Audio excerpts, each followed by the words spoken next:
Hi weavers, welcome to our channel just imagine novels. ఈరోజు మన కథ వద్దన్నా వదిలేస్తానా ఎపిసోడ్ 65.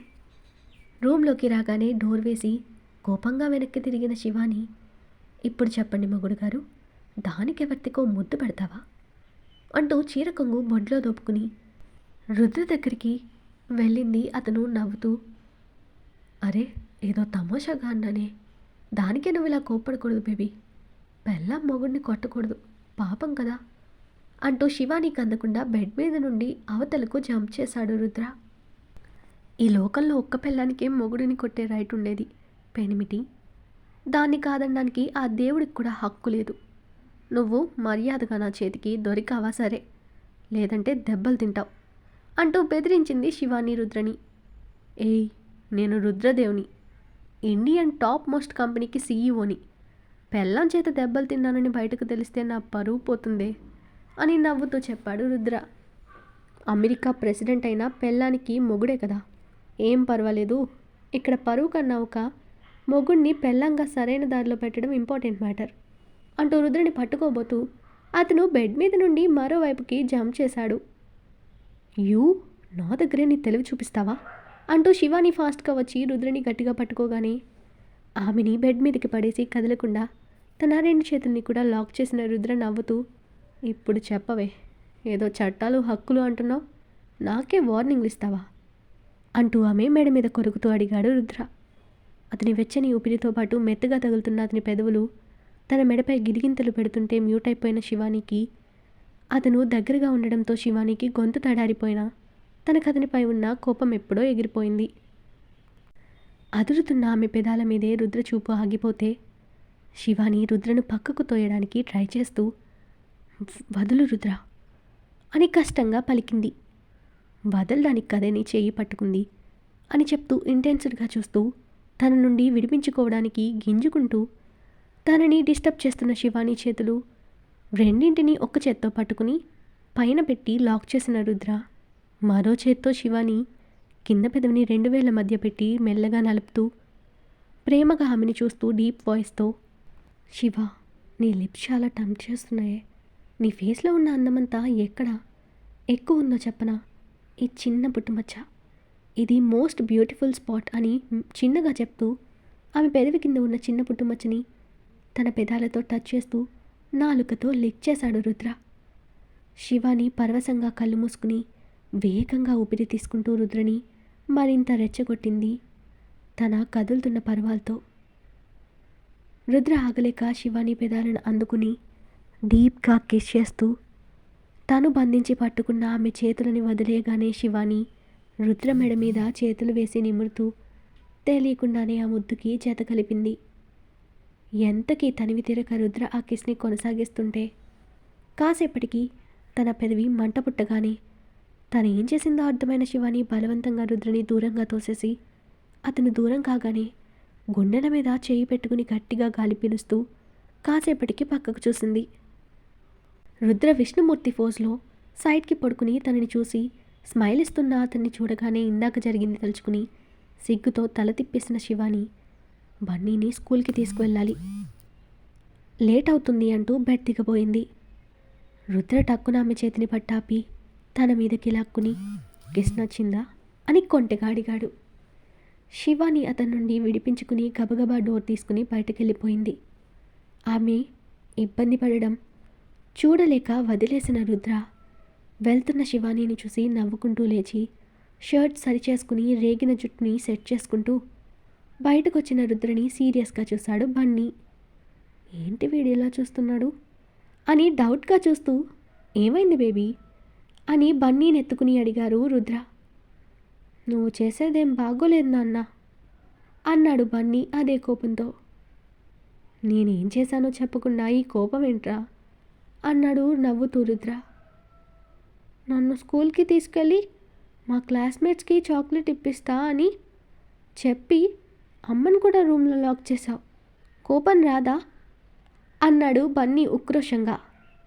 కొడుకు ముద్దు ముద్దు మాటలకి రుద్ర నవ్వి, లేదు బేబీ, అమ్మకి నేను టీచర్కి కిస్ ఇస్తాననగానే కోపం వచ్చి అలిగింది, తనని బుజ్జికించి అలుగు తీర్చాను, నీకు మీ అమ్మ డల్గా ఉండడం నచ్చదు కదా నాకు ఇష్టం ఉండదు బేబీ, అందుకే తనని బుజ్జగించి కూల్ చేశాను అని కొడుకు వీక్ పాయింట్తో ఎస్కేప్ అయ్యాడు రుద్ర.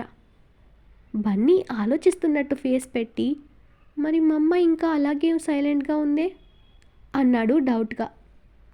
తను కోపంగా లేదురా, పద చూపిస్తా అంటూ వాణ్ణి ఎత్తుకుని వెళ్ళి శివ అని రుద్ర ప్రేమగా పిలవగానే వచ్చేశాడు నా పాలిట శాడిస్ట్ మొగుడు అనుకుంటూ రుద్ర వైపు తిరిగి, ఏంటి రుద్ర అని నార్మల్గా అడిగింది శివాని. చూడు మన బేబీ నువ్వింకా అలకగానే ఉన్నావంటున్నాడు.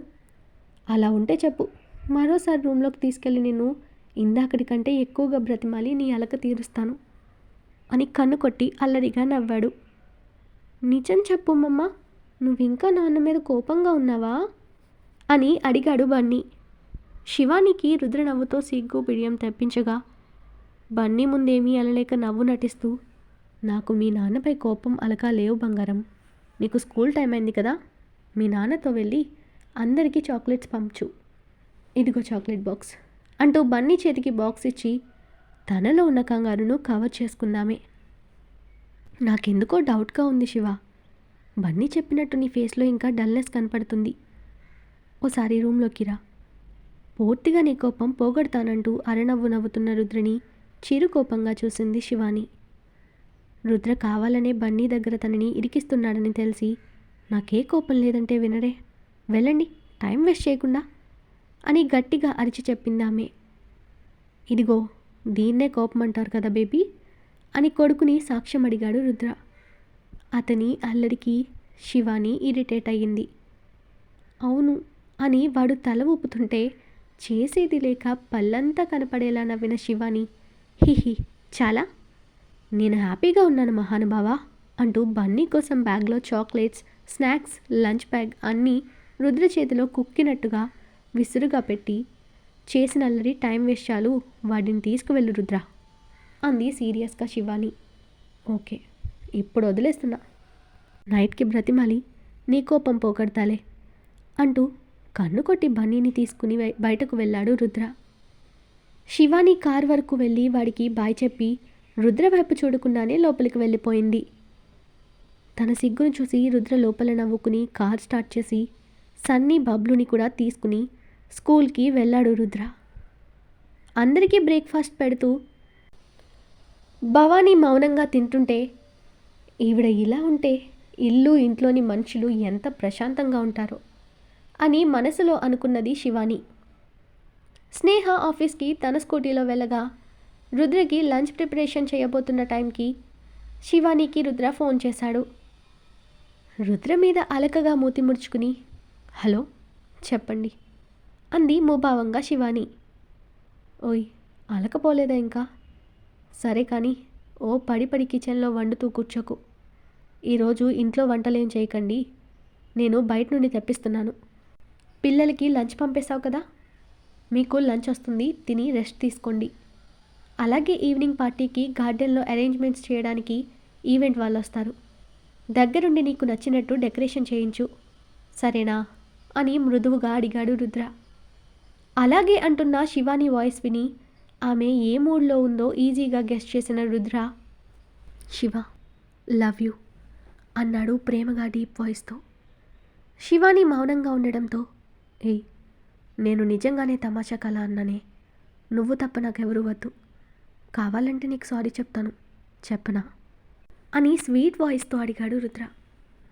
నాకు కోపం ఉంటే ఏంటి లేకుంటే ఏంటిలే, నేనేం చేయగలను, నాకే సారీలు వద్దు అని అలకగా అంది శివాని. నిజంగా ఏం చేయలేవా అని అరనవ్వుతో అడిగాడు రుద్ర. శివానికి రుద్ర ఇలా కూడా మాట్లాడగలడా అని ఫస్ట్ టైం అనుభవమైంది. ఇప్పటిదాకా ఎంతమందిని ఇలా ఫ్లర్ట్ చేశావో అంది ఉక్రోషంగా. నాకు ఫ్లర్టింగ్ వచ్చని తెలిసింది నీ దగ్గరనే పగల్, నిజంగా నీతో తప్ప ఇంత ఓపికగా ఇంత ప్రేమగా నేను ఏ అమ్మాయితోనూ మాట్లాడలేదు, శ్రీతో కూడా. నిన్నే ఎందుకు అంటే ఏమో, మేబీ నిన్ను అంత లవ్ చేస్తున్నానేమో బేబీ, నా మీద ఇంకా నీకు నమ్మకం రాలేదా అని డల్గా అడిగాడు రుద్ర. నమ్మకం వచ్చింది కాబట్టే మా ఫ్యామిలీని ఎవరు చంపారన్న విషయంలో నువ్వు నిర్దోషివని నమ్మాను. ఇప్పుడు నువ్వు ఏం చేసినా అడ్డు చెప్పకుండా ఉంటున్నాను అంది శివాని. ఆమె మాటలకి హ్యాపీగా ఫీల్ అయిన రుద్ర నవ్వుతూ లవ్ యూ శివ అనగానే "హ్మ్" అని అంటున్న ఆమెని చిరుకోపంగా ఏయ్ ఏంటే ఐ లవ్ యూ చెప్తే ఐ టూ చెప్పాలి. అని కాదన్నాడు రుద్ర. ఎందుకు చెప్పాలి? నేనేం నిన్ను లవ్ చేయడం లేదు. అలా నాకు కూడా నీ మీద లవ్ వచ్చినప్పుడు చెప్తాలే అని నవ్వు దాచుకుంటూ అంది శివాని. చంపుతాను దొంగ మొహందాన అబద్ధం చెప్పావంటే అని రుద్ర నవ్వుతూ గారంగా శివ ఈరోజు మంచి రోజు కదే, మన బన్నీ గడి బర్త్డే, మనం కూడా వాడికి చెల్లినో తమ్ముడిని ఇచ్చే ప్రోగ్రాం స్టార్ట్ చేద్దాం అని హస్కీగా అన్నాడు రుద్ర. చెప్పో అంటూ శివాని సిగ్గుతో ఫోన్ కట్ చేయకుండా అలాగే ఫోన్ పట్టుకుని ఉంటే రుద్రకి ఆమె ఏం ఫీల్ అవుతుందో, ఇప్పుడు తన ఫేస్ ఎలా ఉంటుందో ఊహిస్తూ నైట్కి మల్లెపూలు తీసుకురానా బేబీ అని డీప్ వాయిస్తో ఇంటెన్స్డ్గా చెప్పాడు రుద్ర. రుద్ర నువ్వు ఇలా మాట్లాడితే నేను ఫోన్ కట్ చేస్తాను అంది సిగ్గుతో. అప్పటికే తన బుగ్గలు ఎర్రగా యాపిల్స్ లాగా మారిపోయి ఆమె చెవుల్లో నుంచి బాడీ అంతటా వేడావిడ్లు కమ్ముకున్నాయి. రుద్ర నవ్వి సరే నీకు చెప్పడానికి అంత సిగ్గుగా ఉంటే ఓ పని చేయి, నేను చెప్పిన దానికి నువ్వు కూడా సిద్ధంగా ఉంటే ఈవినింగ్ పార్టీకి నీ కోసం నేను తెచ్చిన చీర కట్టుకుని నాకు నచ్చినట్టు రెడీ అయితే నువ్వు నాకు గ్రీన్ సిగ్నల్ ఇచ్చినట్టు అనుకుంటాను. లేదంటే నువ్వు ఇప్పుడు షాపింగ్కి వెళ్తున్నావు కదా, అక్కడ నీకు నచ్చిన చీర తెచ్చుకుని దాన్నే కట్టుకో. బట్ నిజం చెప్తున్నాను శివ, నువ్వు ఓకే అని మనస్ఫూర్తిగా నాకు దగ్గర అవ్వాలని అనుకునే వరకు నేను అస్సలు నిన్ను ఫోర్స్ చేయను బేబీ, ప్రామిస్. అలాగే నేను ఇప్పుడు చూపిస్తున్న ప్రేమలో కూడా ఏ మార్పు రాదు. I love you Shiva, still my last breath అని చెప్పి ఫోన్ కట్ చేశాడు రుద్ర. శివాని ఆలోచిస్తూ లేచి గబగబా రెడీ అయి కిందకు వెళ్ళి సురేఖతో వదిన నేను షాపింగ్కి వెళ్ళొస్తాను, నీకేమైనా కావాలంటే చెప్పు తీసుకొస్తాను, లేదా నాతో పాటు నువ్వు కూడా వస్తావా అని అడిగింది శివాని.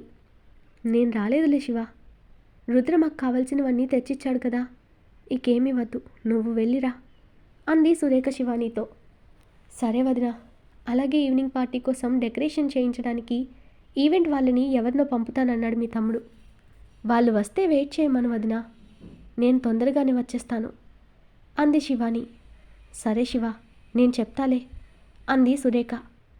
డ్రైవర్ని తీసుకుని శివాని మాల్కి వెళ్ళి రుద్ర కోసం షూట్ ఇంకా అలాగే మరో 2 జతలు తనకు నచ్చినవి తీసుకుని తన కోసం ఓ చీర కూడా తీసుకుంది శివాని. ఆమె షాపింగ్ నుండి తిరిగి వచ్చేసరికి ఈవెంట్ వాళ్ళు వెయిట్ చేస్తూ ఉన్నారు. వాళ్ళతో తనకు ఎలా అరేంజ్మెంట్స్ కావాలో చెప్పి అక్కడే ఉండి దగ్గరుండి చేయించింది శివాని. బన్నీ స్కూల్ నుండి వచ్చే టైంకి గేట్ దగ్గరకు వెళ్ళిన శివాని పిల్లలని బస్లో నుండి కిందకు దింపి లోపలికి పంపించింది.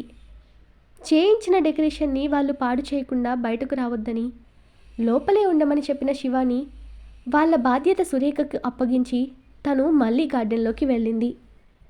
6 గంటలకు రుద్రతో పాటు స్నేహ ఇంకా ప్రదీప్ కూడా ఇంటికి వచ్చారు. స్నేహ ప్రదీప్ల లోపలికి వెళ్ళగా రుద్ర మాత్రం గార్డెన్లోకి వెళ్ళి అక్కడ అరేంజ్మెంట్స్ చూసి శివాని వైపు చూశాడు. అతను వచ్చింది కూడా చూడకుండా ఈవెంట్ వాళ్ళకి డైరెక్షన్స్ ఇస్తూ ఎలా చేయాలో చూపిస్తూ బిజీగా ఉంది శివాని. దీనికి పనుంటే పక్కన అనుబాంబు వేసినా పట్టదేమో అనుకుని ఏయ్ అని పిలిచాడు రుద్ర. హా అంటూ వెనక్కి తిరిగిన రుద్రని చూసి తన దగ్గరకు వెళ్ళి అన్నీ కరెక్ట్గా చేశారా, లేదంటే వేరే ఏదైనా చేంజ్ చేయించినా ఒకసారి చూడు రుద్ర అంది శివాని. అంతా ఓకే కానీ వాళ్ళు చేస్తారు, నువ్వు పద లోపలికి అన్నాడు. అప్పటికే అలసటతో వాడిపోయిన ఆమె ఫేస్ చూస్తూ కాస్త కోపంగా చూశాడు రుద్ర. అతని కోపం దేనికో అర్థం కాక సైలెంట్గా లోపలికి నడిచింది శివాని. రుద్ర లోపలికి రాగానే నాన్న అంటూ పరుగున వచ్చిన బన్నీ రుద్ర కాళ్ళని చుట్టేయగా నవ్వుతూ కొడుకునెత్తుకుని ఏంటి బేబీ నువ్వింకా కొత్త డ్రెస్ వేసుకోలేదా అని కొడుకు నార్మల్ డ్రెస్ వైపు చూస్తూ అడిగాడు రుద్ర. మమ్మ బిజీ కదా, నాకు ఇంకా ఇవ్వలేదు, పార్టీ టైంకి వేసుకుంటాను నాన్న, నేను ఆడుతూ పాడుతూ పాడు చేసుకుంటే ఎలా అన్నాడు బన్నీ. రుద్ర నవ్వి సరే కాసేపు ఆడుకో, నేను ఫ్రెష్ అయ్యి వస్తాను అంటూ వాడిని కిందకు దించి శివాని వైపు రూమ్లోకి రా అన్నట్టు చూశాడు వెళ్తూ రుద్ర. తనకు ఏదో తేడాగా అనిపిస్తుంటే టెన్షన్గా అతని వెనకే లోపలికి నడిచింది శివాని. ప్రదీప్ని స్నేహ గెస్ట్ రూమ్ చూపించి అతనికి టవల్ ఇస్తూ సీరియస్గా చూసింది. అబ్బా స్నేహ, ప్లీజ్ నువ్వు ఇంతకు ముందులా నాతో ఉండొచ్చు కదా, ఈ కోల్డ్ వార్ వదిలేసి అని ప్రదీప్ ఆమెని రిక్వెస్ట్ చేశాడు. అలా ఉండాలంటే నాకు నీ ఆన్సర్ కావాలి, చెప్పు అని చేతులు కట్టుకుని సీరియస్గా చూస్తూ అడిగింది స్నేహ. ఇదిగో ఈ టాపిక్ తీయకు, మరేదైనా అడుగు చేస్తాను, చెప్తాను అనగానే అయితే మన హనీమూన్కి ఎక్కడికి వెళ్దాం, మనకు ఒక్క పాప చాలా, ఇద్దరిని ప్లాన్ చేసుకుందామా అని సిగ్గు నటిస్తూ అడిగింది స్నేహ. స్నేహ అని కాస్త గట్టిగా అరిచి అసహనంగా ఫీల్ అవుతూ, ప్లీజ్ స్నేహ, నువ్వు అనుకునేలా లైఫ్ ఉండదు, నేను నీకు సరిపోను. ఏదో మీ నాన్న అన్నయ్యలా గొప్ప మనసుకు నేను ఈ పొజిషన్లో ఉన్నాను, కానీ లేదంటే ఎక్కడో ఏదో ఒక కంపెనీలో నార్మల్ ఎంప్లాయీగా మిగిలిపోయేవాడిని. నాకింత మేలు చేసిన వాళ్ళకి ద్రోహం చేయలేను. అలా చేస్తే నేను తిన్నింటి వాసాలు లెక్క పెట్టినట్టే. నాకంత హెల్ప్ చేసిన వాళ్ళ ఇంటికే అల్లుడిని అవ్వాలని, వాళ్ళకి అలాంటి ద్రోహం చేయాలని నేనెప్పుడూ అనుకోను. ఆ ఊహ కూడా నాకు రాదు. నువ్వెన్ని విధాలుగా అడిగినా నా సమాధానం ఇదే. నేను మీ వాళ్ళ ముందు ఓ నమ్మక ద్రోహిగా నిలబడాలని లేదు స్నేహ. ప్లీజ్ నీ మనసుని ఇప్పటికైనా మార్చుకో. మీ నాన్న మీ అన్నయ్య నీకు గొప్ప గొప్ప సంబంధాలు చూసి ది బెస్ట్ లైఫ్ని ఇస్తారు అని ఆమెకి అర్థమయ్యేలా చెప్పడానికి ట్రై చేశాడు ప్రదీప్. స్నేహ కోపంగా, గొప్పగా అంటే ఏంటి ప్రదీప్? మాకంటే ఎక్కువ లేదా మాతో సమానమైన డబ్బు హోదా ఉండడమా గొప్ప సంబంధం అంటే? నాకు ఆ డబ్బొద్దు. మనసుకు నచ్చిన వాడితో పూరి గుడిసెలో అయినా హ్యాపీగా ఉంటాను, కానీ ఇష్టం లేని వాడిని చేసుకుని అద్దాల మేడలో ఉన్నా నేను ఆనందంగా ఉండలేను. ప్లీజ్ నా మనసుని అర్థం చేసుకో. మా నాన్న అన్నయ్యలు కూడా నా సంతోషాన్ని ఎప్పటికీ కాదనరు. నిన్ను చూపించి నేను ఇష్టపడుతున్నానంటే వాళ్ళు సంతోషంగా మన పెళ్లి చేస్తారు, కానీ ఏ అభ్యంతరం చెప్పరు అంది స్నేహ. అతను అసహనంగా, స్నేహ చెప్తే వినవేంటి అంటూ ఉండగా, స్నేహ ఇలారా అని సురేఖ పిలవడంతో, హా అక్క వస్తున్నా అని ప్రదీప్ వైపు కోపంగా చూపు చూసి, నీకిప్పుడు నా విలువ తెలీదు. నేను శాశ్వతంగా నీకు కాకుండా పోయినప్పుడు తెలుస్తుంది.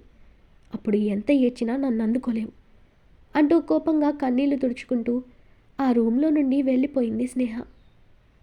ప్రదీప్ తన వైపు బాధగా చూస్తూ ఫ్రెష్ అవ్వడానికి వెళ్ళిపోయాడు.